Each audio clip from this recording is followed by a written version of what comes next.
Совет Республики по решению фракции большинства отказался от участия в союзном договоре. Мы солидарны со столицами Европы, но в самой нашей стране нет солидарности, нет социальной справедливости.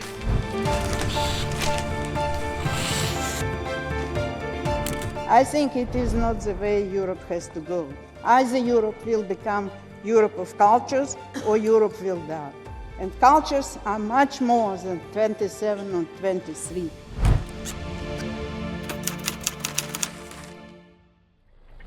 Tatyana Zhdanok's working schedule has not changed much for nearly 20 years.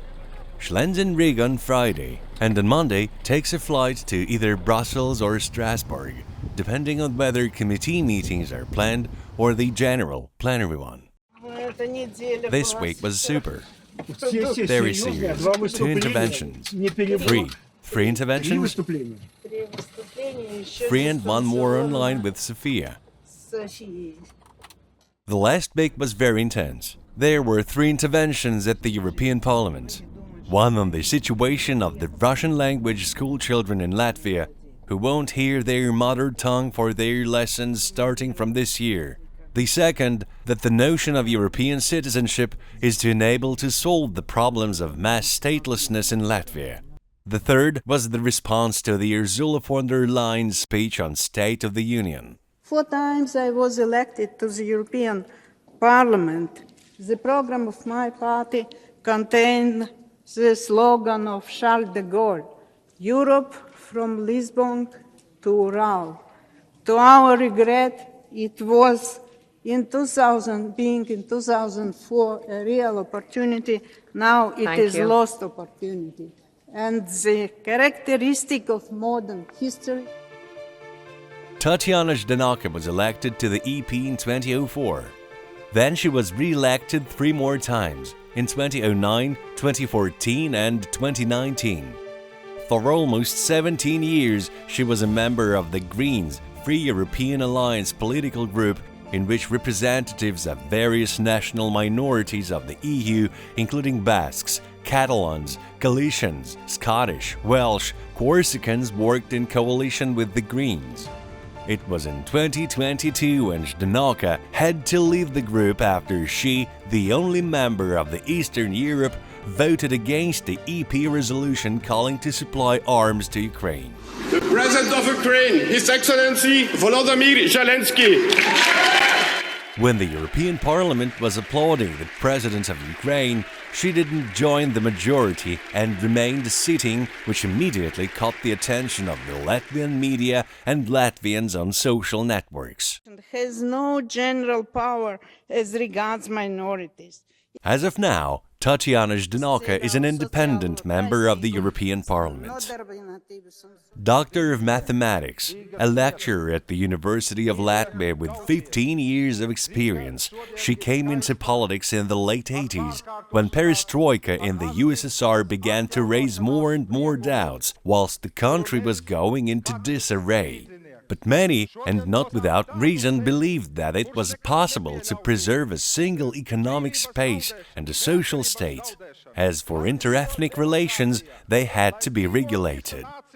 At a rally on June 14th, 1988, at the House of the Political Education, the speakers are talking about Russians and Balts, Ukrainians and people of the Caucasus, Kazakhs and Crimean Tatars, who were raising their voices against the social and political pressure in the USSR and of the alleged intentions of the Soviet leadership to fully destroy the Latvian nation. The leadership of the Latvian SSR was trying to regain control over the protest. They were not managing so well.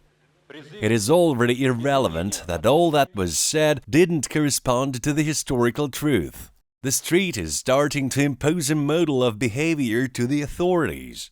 In a few months, the Popular Front of Latvia will be established, which would proclaim the slogans of glasnost, democracy and national values. Actually, the Popular Front will start a political fight aiming at the secession from the Soviet Union.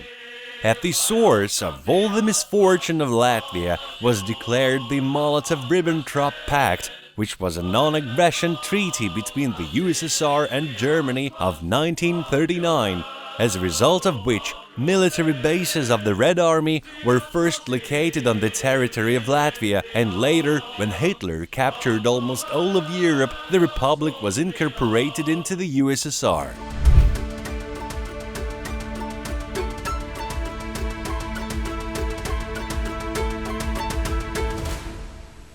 Tatyana Zhdanok's first public speech, which immediately made her famous, was a 15-minute report at the Congress of the International Labour Front of Latvia in January 1989.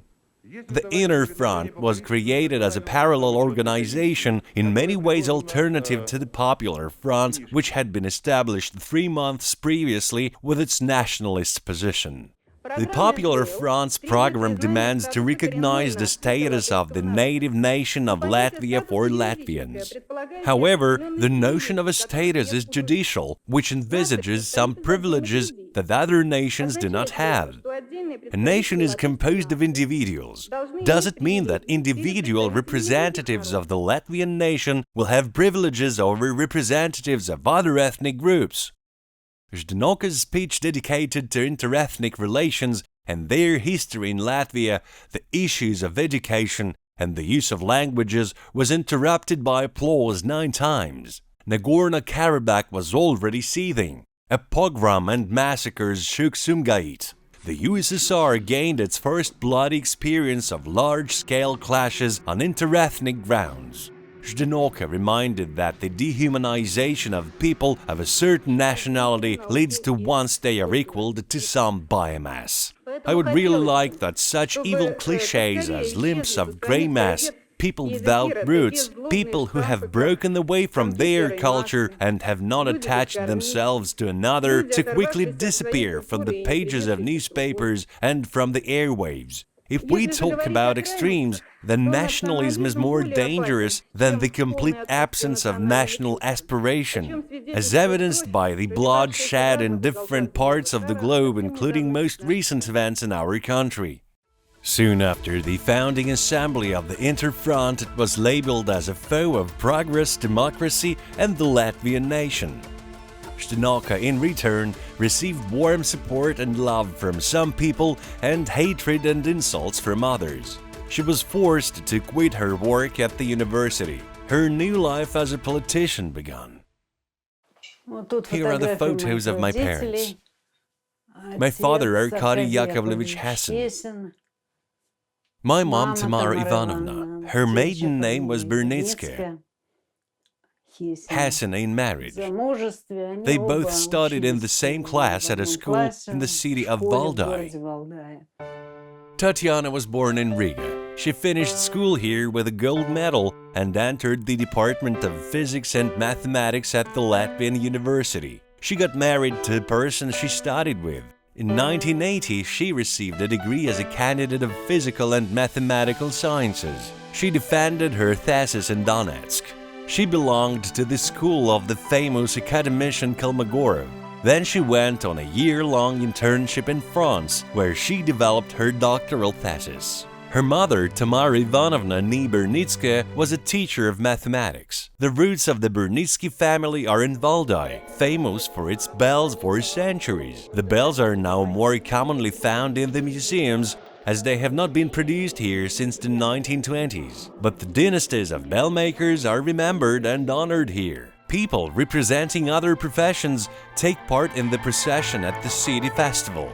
The museum of the country town is located on the main square of Valdai. The exhibition includes a photograph of the grandfather of the future Latvian politician. Ivan Alexeyevich Bernitsky was an official of the Valdai Post and Telegraph Office alongside his female relatives, also employees of the office. Here's the certificate that he was given the rights to wear on his chest, a medal that was established in memory of the 300th anniversary of the House of the Romanov. Tatyana's grandmother, Tatyana Bernitskaya, survived the siege of Leningrad. She died soon on her return to Valdai. Tatyana, a mathematician and politician in future, got her name in memory of her grandmother. Tatyana's father was Arkady Yakovlevich Hassan. He fought in the Great Patriotic War defending Leningrad together with the Marine Corps Cadet Brigade.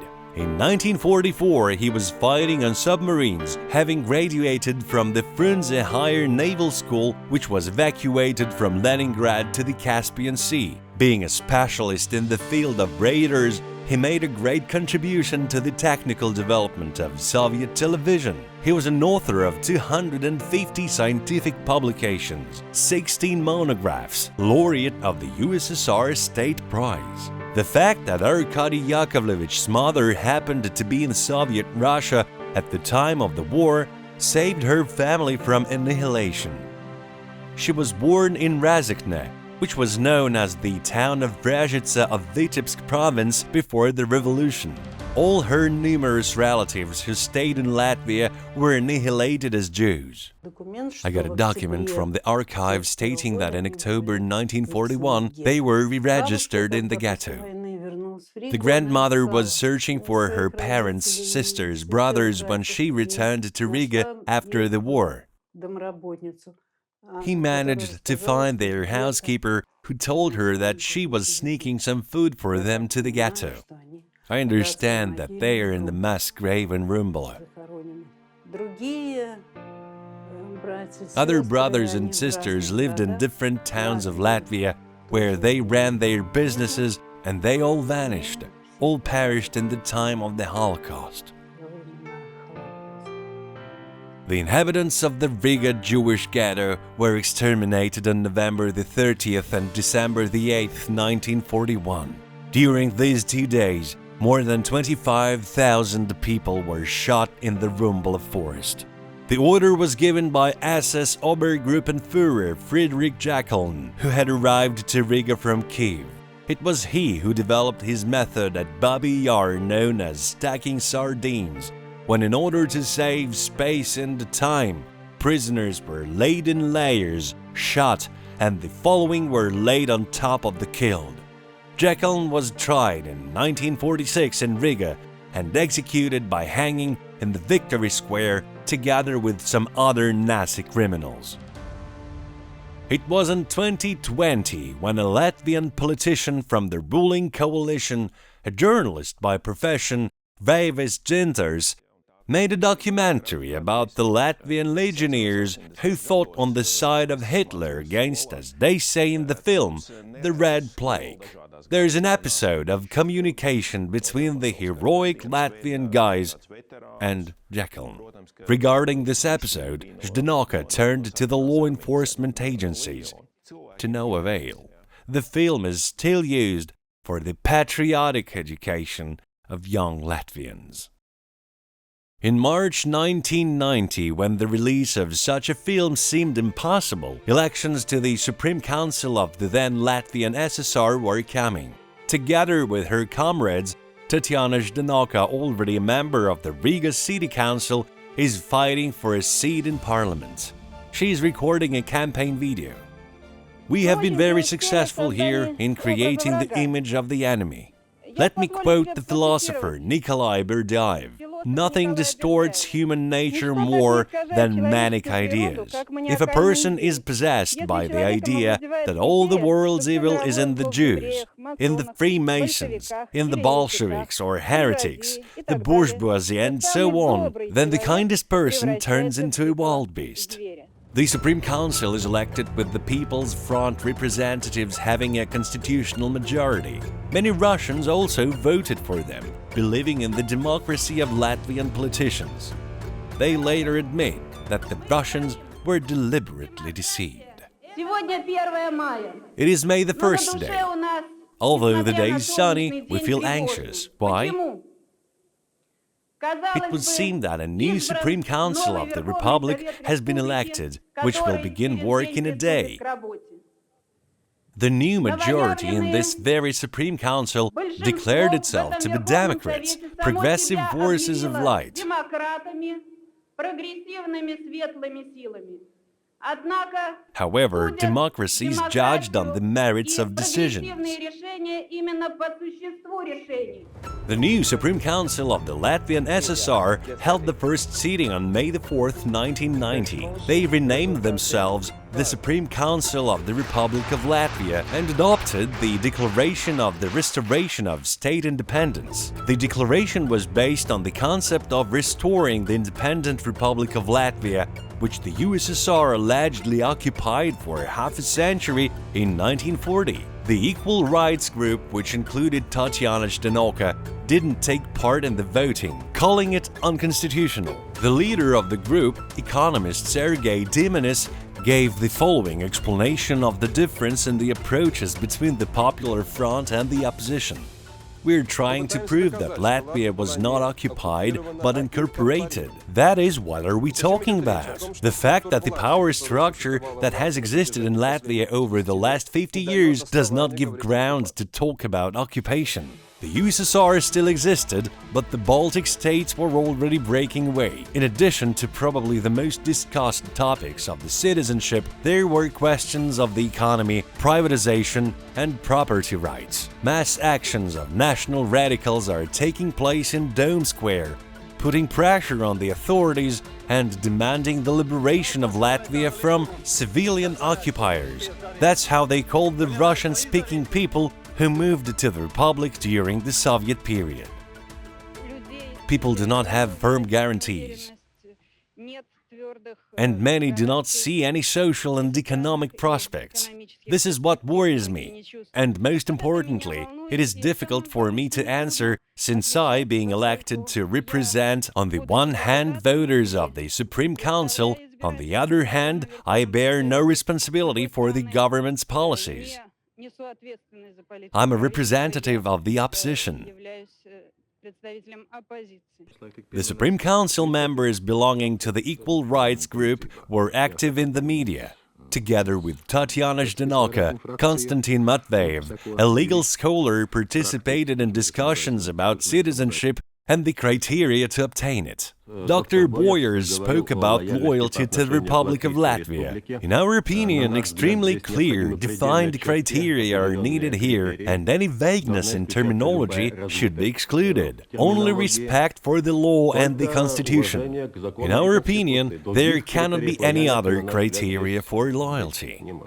Did he believe 30 years ago that it was impossible to deprive a third of the people living in the Republic of their political and civil rights? I certainly believed it, because any other option seemed completely unnatural and impossible to me and my colleagues. I assumed that Moscow, which still retained the shadow of power at that time, and especially the notorious Western democracies, will simply block the possibility of any other options. I repeat, it seemed unnatural and impossible.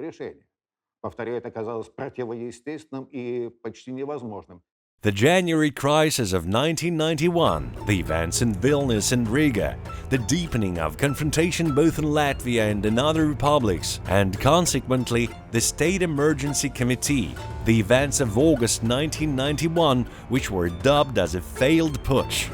In the evening of August 21st in Riga, they began to demolish the monument to Lenin, under whom Soviet Russia signed a peace treaty in 1920, which actually legitimized the independence of Latvia and its border with its eastern neighbor. The public shamed the people who came with flowers to the demolished monument. If monuments to Lenin are already being demolished, they will also get rid of the Russian-speaking administration, which is fighting for the rights of Russians, and it seems to me there will also be persecution of military personnel and their children first and foremost. I believe that today's demolition of the monument to Vladimir Ilyich Lenin is first of all an act of vandalism and lack of culture of the leadership of the Republic. It took a while to remove Lenin. It took several hours before in the morning they finally managed to cut through the channels with which the statue was fixed. The US flag in the crowd is a symbol of the victory of the new power. August 22nd. The flag of the USSR is removed from the flagpole on the building of the Central Committee of the Communist Party of Latvia. The leader of the Communist Party, Alfred Rubiks, is arrested. Still under control of the paragraph of the Soviet Criminal Code, as there is simply no other one, he will be convinced of treason to the Patria. He will spend 6 years in prison. An agitated crowd at the headquarters of the Latvian Republic KGB.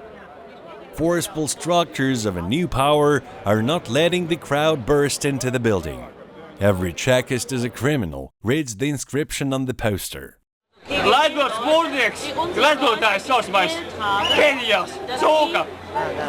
Supporters of preserving the USSR failed. The Communist Party, the Inner Front, and a number of public organizations and movements are banned. Later, it will be legally prohibited for anyone who didn't leave the Communist Party after January the 13th, 1991, to be elected in the parliament. On October the 15th, 1991, the Supreme Council adopted a resolution entitled On the Renewal of the Republic of Latvian Citizens' Rights and Fundamental Principles of Naturalization. By this act, citizenship of Latvia was granted only to those residents who were citizens up to 17th June 1940, as well as their descendants. Soon, on October the 30th, a decision followed to return households and land naturalized by the Soviet government to their former owners. Tatyana Zhdanok, together with her comrades, focused on human rights work. The Latvian Human Rights Committee, LHRC, was founded. On the basis of the Equal Rights Group, a political movement under the same name appeared. The opposition in the Supreme Council managed to reach an agreement with the moderate part of the Popular Front to soften the decisions taken on citizenship and restitution. Former owners who returned their houses were unable to evict the tenants for 7 years. Permanent residents who were not recognized as citizens were promised a special status that guaranteed the right to live freely in Latvia. 727 have been counted here. There are 12 here. Well, let's put together. 100,000 signatures were collected to defend the universal voting rights and the same number to protect the Russian schools. The LHRC has become an internationally recognized structure and has done a tremendous amount of work over 30 years, provided free legal advice to 60,000 people, prepared lawsuits for Latvian courts, and submitted the alternative reports on human rights in Latvia to the UN and the Council of Europe. Representatives of LHRC won complaints in the European Court of Human Rights. Zhdanok's longtime colleague, Vladimir Buzayev, was especially successful in international litigation. As a method to show the struggle, direct actions, rallies, processions, pickets were chosen as well. Like, for example, in July 1994, on the eve of the US President Bill Clinton's visit to Riga. The chief democracy of the world was asked to influence Latvia, which managed to create the situation of mass statelessness. That day, traffic was blocked in front of the US Embassy. By the way, Clinton, who was greeted enthusiastically in Riga the next day, must have been informed of what had happened the day before. While addressing people, he recalled that Latvia is a multi-ethnic society and hinted that the rights of Russians should be taken into account. Tatyana Zhdanok and her colleagues, by telling the truth in international forums, often put the authorities of Latvia into a complicated situation. That is the reason why Zhdanok has often been accused of allegedly not liking Latvia. They called us. Good evening, we're listening to you. Ms. Zhdanok, when will you, when living in Latvia, start to respect Latvians? When you travel abroad, you always whine that you are being offended. Why are you pursuing such a wrong policy, huh? Tell me, please. I really don't like generalizations. Supposedly someone, for example, loves Latvians in general and doesn't like Russians in general. I treat good people well. I think those who have personally encountered me know this very well, and a lot of people encountered this. Over the 10 years of our free-of-charge consultations, where the Latvian Human Rights Committee provide legal assistance, I have personally received more than 1,500 people. In 1997, the elections for municipalities were held. Tatyana Zhdanok, having by this time achieved in court recognition as a citizen of Latvia, received the right to run and became a member of the Riga City Council. The votes of the Equal Rights Group were decisive for the election of Andris Berznis from the centrist party Latvijas Čelš to the post of mayor. The conditions for support were clear: to preserve Russian schools in Riga and to restore the monuments to the liberators of Riga from Nazi occupation. The mayor has kept his promise. National radicals from the legal organization Perkon Krusts tried to destroy this monument, but they couldn't. 2 of them blew themselves up since the explosion had occurred earlier than planned. The damage to the monument was serious. The intelligence services caught the organizers and perpetrators. They were tried for damaging someone else's property. The ordinary members of the group had already spent a significant amount of time under arrest prior to the trial, so the judges took this fact into account and they were released in the courtroom. The leader of the group, Igor Siskins, stayed in custody to serve his sentence. Then, after the explosion, Latvian President Guntis Ulmanis called the demolition of the monument to the fighters against Nazism to be a case of vandalism, a terrorist and an anti-state action. Time has passed. The elite and the mood of Latvian society had changed, and the then President of Latvia, Egils Levits, felt it appropriate to call for the destruction of this monument, describing it to be a symbol of the Russian occupation.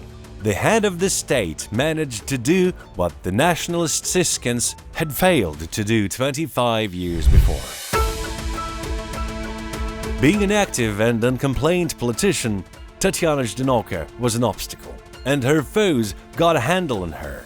Using the information she provided about her membership in the audit commissions of the Communist Party of Latvia, she was not allowed to run for the parliament. After her actions in the Communist Party in January 1991, it was established through the court procedure that she be deprived of her mandate in the Riga City Council. Zhdanok challenged this decision in the European Court of Human Rights.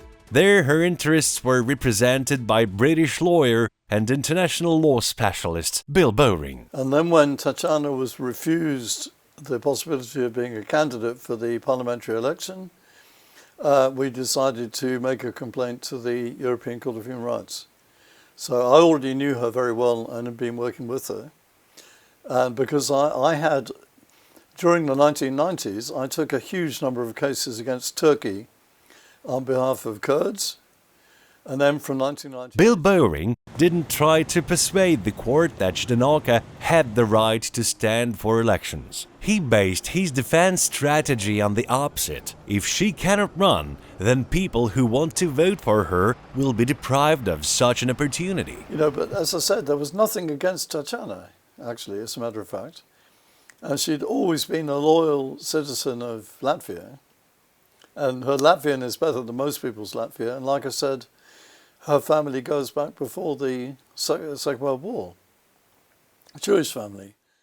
But the Latvian government managed to contest this decision in the Grand Chamber of the ECHR, which decided against Zhdanok.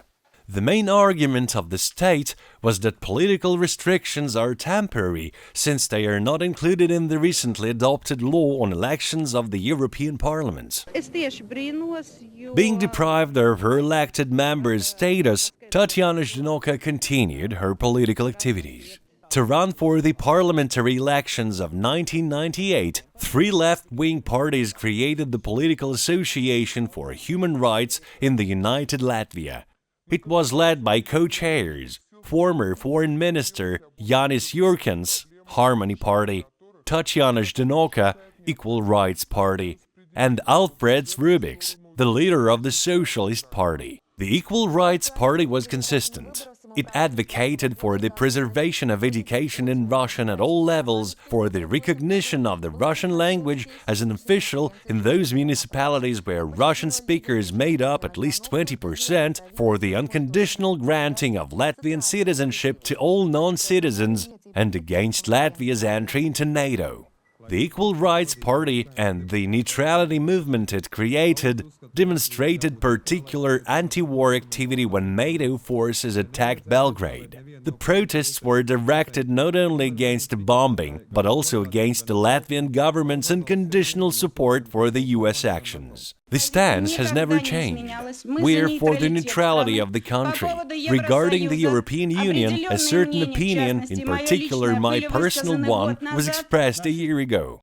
The alliance of the left forces received 16 out of 100 parliamentary seats in the 1998 parliamentary elections, and in 2004 a quarter of the seats in the Seima. But it was not invited to sit in the government. However, the promise of such an invitation promoted the leaders of the Harmony Party to leave the alliance in 2003.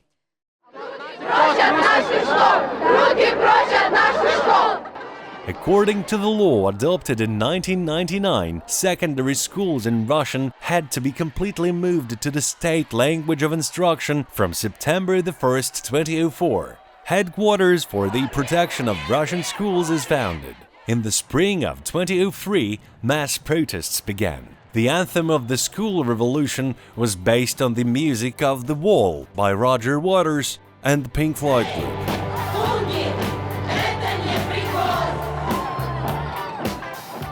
When Waters received complaints from Latvia on the alleged unlawful use of his music, the musician decided not to seek the author's rights compensation. On the contrary, he supported the protest.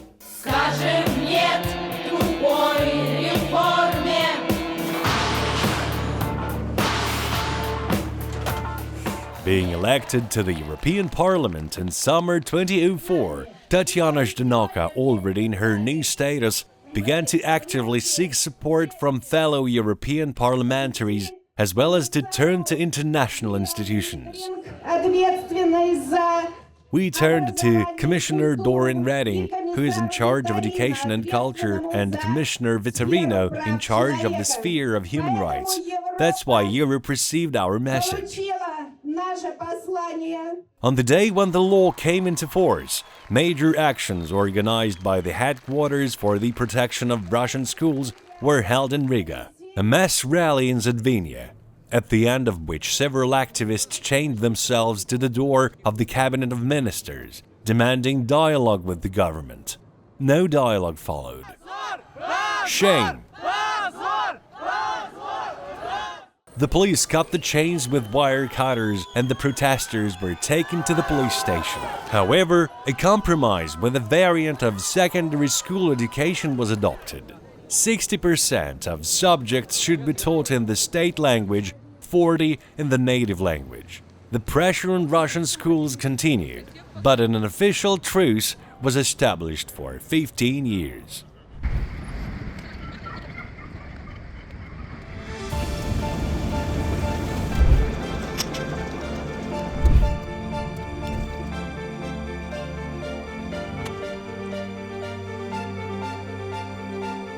Now between the member states. Okay, thank you. It is not easy to estimate how much effort Tatyana Zhdanok put into defending not only the rights of those who voted for her to become a member of the European Parliament, but also to the rights of those who would vote for her if they had not been deprived of the voting rights. For example, she managed to change the wording of the 2001 EU Council regulation on the common visa policy. There are only 3 lines in the sub-paragraph. But thanks to her efforts, Latvian and Estonian non-citizens have been able to cross the borders of European Union countries without visas since January 1st, 2007. It might seem as a local success, but for many people it is quite significant and valuable. Still, it must be taken into account that Tatyana Zhdanok's work as a member of the European Parliament was not made of attempts to achieve triumphant success, but of attempts to slow down the negative processes that were objectively developing. Unfortunately, the whole story that we are now discussing is developing against the backdrop of a gradual, permanent deterioration of the situation.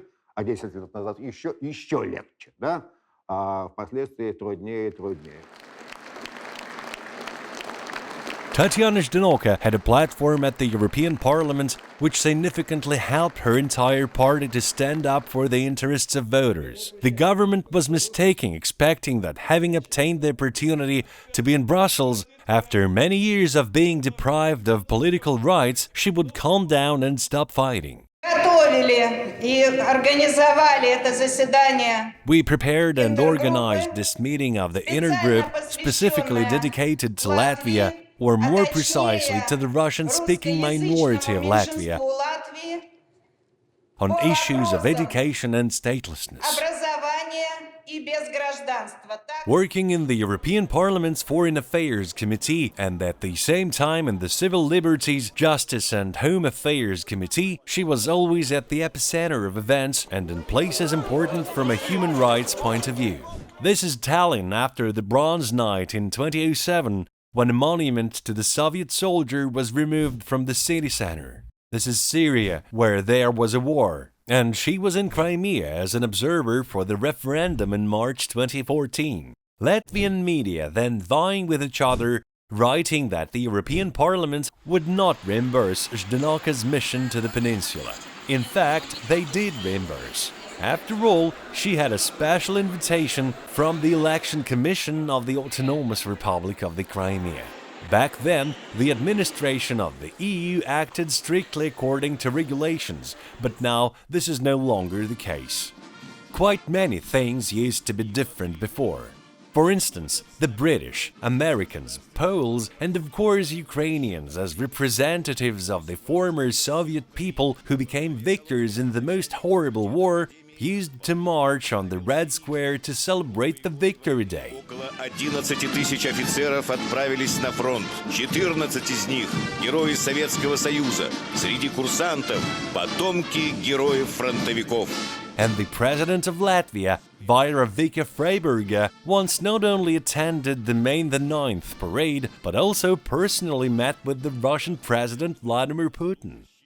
Working at different international platforms and with different audiences, Tatyana Zhdanok explained that Russians in Latvia are not some alien people, but the people who have lived in this territory for centuries.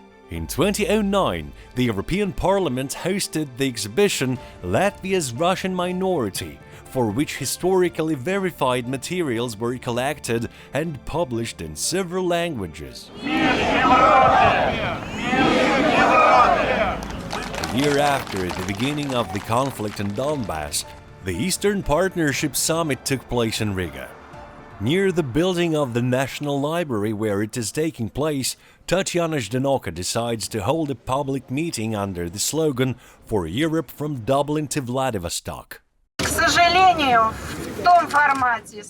Unfortunately, in the format with the agenda, with the draft resolutions that are proposed to be adopted today, this summit will fail, just like the summit in Vilnius failed. And the reason for this is an approach that can be characterized this way. Countries, these 6 countries, Belarus, Moldova, Ukraine, Georgia, Armenia, Azerbaijan, are offered to choose, either or. And when they are choosing, they are losing. There was a moment in the Latvian society when people and partly journalists naturally had questions for the representatives of Latvia at the European Parliament. A simple question: what exactly are you doing there? Well, and the answer, it was the lady. The answer was brilliant. Well, we're fighting with Tatyana Zhdanok. 7 or 8 members of the European Parliament from Latvian parties are collectively exhausted every day in this presumably unequal struggle with Tatyana Zhdanok. The significance of Tatyana Arkadyevna is illustrated quite clearly by this statement. As a member of the European Parliament, Tatyana Zhdanok acquired every greater weight and authority as a speaker at forums and conferences in Russia. At the same time, her opinions and forecasts didn't always coincide with the assessments and forecasts of Russian politicians. The main pain for us, Russians, who by the will of fate found themselves outside of Russia after the collapse of the Soviet Union, is the threat of assimilation. Some people think that this is not a threat. It seems to me that Viktor Stepanovich Chernomyrdin spoke today implying that nothing threatens the Russian language. I still adhere to the position that the threat exists. And 9 years later, against the Russian World Assembly about a new attack of the Latvian authorities on schools with Russian language of education. We're adopting the slogan "resist," which means to fight. It is a crime not to fight when this fight is necessary, said one of the greats.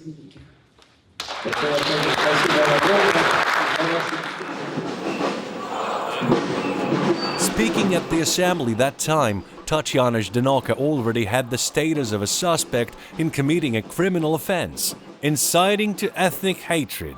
It was brought up against several participants in the All-Latvian Parents meeting, at which about 1,000 parents and teachers discussed the possibilities of maintaining education in their native language. To be or not to be?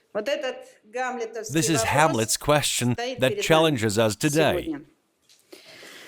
It is so because the problem is formulated straightforwardly. We must oppose with our will, our conviction, our strength to what is happening to us. The linguistic genocide is developing in the country.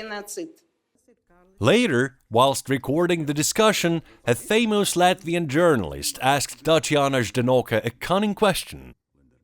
Well, admit it, you would even like a little to be arrested. To that unfunny question, she replied, "I'm ready for this." Together with those who support her, Tatyana Zhdanok speaks up not only in defense of the Russian language and education. In Latvia, the pan-European trend of lowering the living standards of the bulk of the population is becoming more and more clearly felt. In the wake of the Yellow Vest protests in France, questions from both Russians and Latvians became increasingly louder. We're in solidarity with Paris, we're in solidarity with European capitals, while solidarity does not exist in our own country, where there is no social justice. Therefore, our slogan of today is for the social justice. Economics is at the heart of everything. Cheap gas and electricity are beneficial for the development of production and personal consumption in Latvia. It is better when, in everyday language, prices for energy resources are not European, but Russian. To maintain this, there must be mutual understanding among politicians who need to meet on some platform for dialogue. One of these was the European Russian Forum, annual meetings in Brussels where politicians, experts, representatives of diasporas and various religions from Russia and the European Union could discuss controversial issues. Thanks to the activity of Zhdanok, such forums took place for 13 years, from 2007 until 2019, when the COVID pandemic was declared in the world. It is true that at the most recent forums, the reasons for the conflict between the EU and Russia were being discussed more and more, and among the invitees the politically repressed people appeared. For example, Ukrainian journalist Ruslan Katsaba who thanks to the efforts of Zhdanok was released from prison. It was she who did a lot to ensure that I came out of the dungeons. Then she also wrote an open letter, collected letters, signatures from other members of the European Parliament, thanks to which Vasily Muravitsky and Dmitry Vasilets, all of us being journalists and political prisoners, were saved thanks to the efforts of this small but very spiritual woman. The forum was co-organized by the European Russian Speakers Alliance, created by Tatyana Zhdanok, which united Russian-speaking residents of the EU. That is why on the 70th anniversary, which coincided with the COVID period, there were so many Zoom connections from different countries. On behalf of and on request of the European Russian Speakers Alliance, friends raised money for a common gift, which has yet to be assembled and only then presented. In the meantime, congratulations from your fellow human rights activists from neighboring Estonia. Tatyana, dear, we bow low, low, low, because you have done so much good for us. Few others have done that much, without requests, without pleas, but simply because that's the kind of person you are. Whenever a person is in trouble, you stand next to them and help.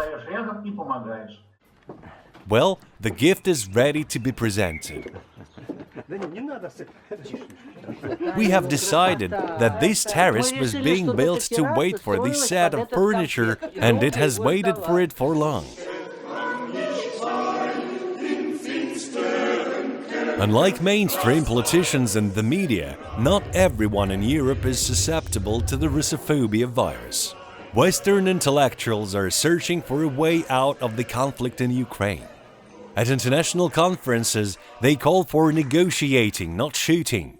Among the guests is a member of the European Parliament from Latvia, whose opinion and assessments they want to hear. Zhdanok dedicates her speech in Strasbourg at a forum organized by the Schiller Institute to attempts to demonize the Russian culture. In my state, Latvia, as well as in all three Baltic states, this burning hatred to everything Russian is irrational and caused by a complex of state inferiority of national elites. She also told of how a decision was made in Riga to cancel Pushkin. First, the poet was called an imperial, then a plastic bag was put on his head, then he was painted in the colors of the Ukrainian and Latvian flags, and then the monument was removed altogether. Many Europeans believe the decisions made by the elites are wrong, but it's difficult to resist the mainstream media. In the meantime, you can at least listen to the opinion of an opposition politician, clarify your assessments, and find like-minded people. At the invitation of Tatyana Zhdanok, youth groups from Latvia regularly come to Brussels and Strasbourg. Here they are taken to the European Parliament and told about how it functions. They are taught what European values are, and the boys and girls themselves can compare how much of what is declared matches what is happening in their native Latvia. It is not difficult to find any member of the European Parliament and listen to their message. For some, it's just a trip, an excursion. For some, it is a push to manifest an active life position for the future. While someone might want to get involved in politics, at the same time, everyone understands that you cannot make a brilliant career in the Latvian-Russian Union. The authorities have cut off public funding, and the Latvian Seimas recently adopted a legislative amendment specifically targeting Zhdanok, which prohibits her from running not only for the parliament of her own country, but also for the European Parliament. To be in a position with full awareness that it is not possible to withstand on equal terms the state machine that is destroying schools in Russia, demolishing monuments, humiliating the elderly, repressing people like-minded to you, this choice is not for everyone. In this situation, one can only live by the principle, do what you must and be what will happen. At home, you sometimes have to work even harder than in Brussels. Several weekends were spent developing a complaint to the ECHR to challenge the entry ban issued by Latvia for a journalist from an EU country, whom the Latvian authorities considered a security threat. This is not an obligation. You just have experience and a desire to help a person you sympathize with. She always has to work especially carefully with documents, because she's used to relying primarily on herself. The most difficult thing is, of course, when you are not in this stream, not in the footsteps of the majority. And then you need to prepare yourself and carefully study the documents. Analysts have calculated that her voting in the European Parliament from 2019 to 23 on resolutions on Russia, Belarus, Ukraine, Moldova, Central Asia and the Caucasus differed more from the mainstream than all other MEPs. According to Tatyana Zhdanok, it is easier for many colleagues to go with the flow. They depend on the voter, and the latter's mood is largely shaped by the global media. I remember August 2008, the conflict in the South Ossetia. I arrive at an extraordinary meeting of the Foreign Affairs Committee, and a taxi driver tells me already, as it is being broadcast on the radio, "Oh, Russia has attacked Georgia." And the fact that a month later a report appeared stating that the one who actually started the attack was the Saakashvili,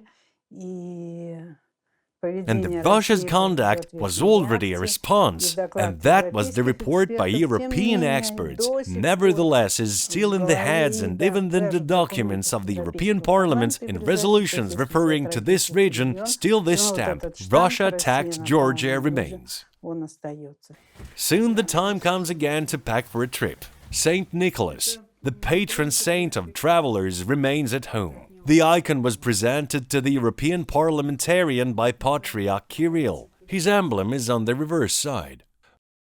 Monday morning, before the weekly meeting with all assistants, it is necessary to find time to talk with Inna Dieri, who recently returned from an internship in Geneva at the UN Human Rights Committee. Inna is a member of the Riga City Council, and she has taken part in many political battles over the past several years. Now, to add to her education as an economist and her political experience, she has added an international certificate as a human rights defender.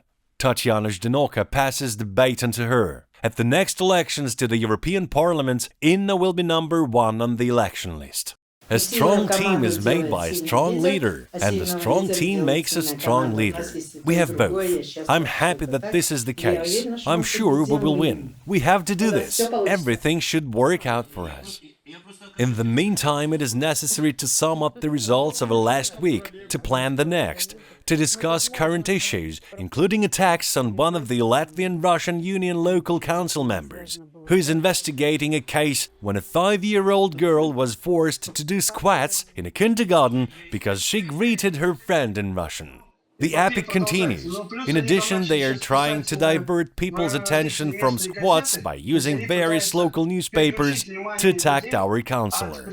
In the 90s, European organizations and European politicians strongly resisted forced assimilation. But during the last decades, they managed to convince everyone that this is exactly what should be done in relations to Russians. It is time to go to the airport. The meeting is going on. All technical issues can be discussed on the phone. While on the way, it is possible to discuss the duties and options of a member of the European Parliament. Our voters often ask how it relates to them what a member of the European Parliament does there, in Brussels. He's involved there into the issues that are far from me. In this case, the member elected by the Russian speakers of Latvia is their Minister of Foreign Affairs. That is, she works and represents them on this platform, by herself, communicating and often solving the problems of another region, other voters, other people living in the European Union.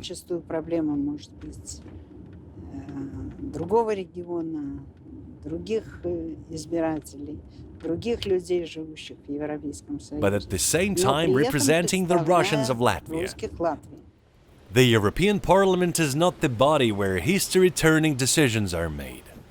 But this is a place for discussions and international platform to find allies, and also a platform from which you can be heard. And Tatyana Zhdanok's voice is heard on anti-Semitism, Islamophobia and Russophobia to be the phenomena of the same kind, on politically motivated persecution of the opposition in the Baltic countries, on the deprivation of Russian school children of their native language, and the derisive attitude towards Russian pensioners in Latvia, about forgetting the lessons of World War II and hidden support for Nazism in Europe, about the idea of the European continent from Lisbon to Vladivostok, which is not destined to come true. Don't complain later that you weren't told all of this, that you didn't hear about it, that you didn't know this. The ones who want, they hear.